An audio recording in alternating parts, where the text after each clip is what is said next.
Yeah, and here is the patch. The first modulation path starts with this sample and hold unit here, which is triggered by this LFO, and its output is sent to a VCA, which is patched to the quantizer.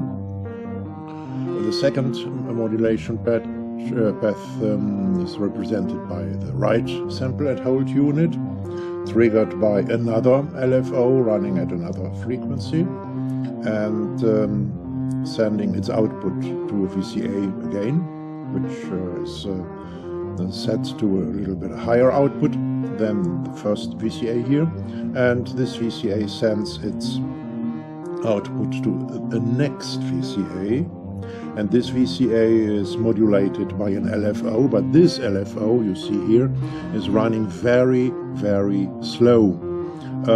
Whereas the trigger LFOs here, of course, use their square wave output.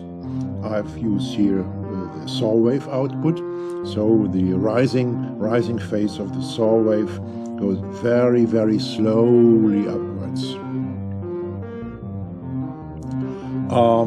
You see it here, the development at the VCA's scale.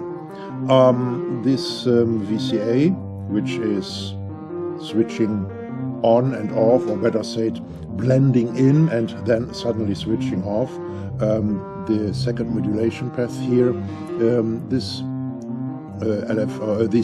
VCA sends its signal coming from this module pack above to the wave shaper.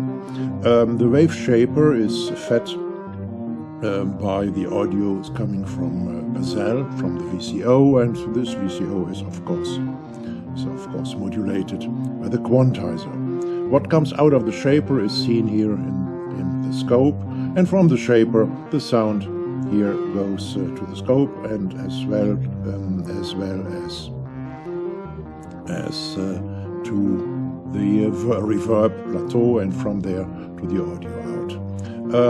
Because of the activities of the wave shaper from time to time, there's a quite high danger of distortion that I don't want, additional distortion that I don't want. That's the reason why I have inserted the VU meter here in the path. Well, let's listen to this patch for a while and follow how the accents set by the shaper are slowly fed in and then suddenly stop.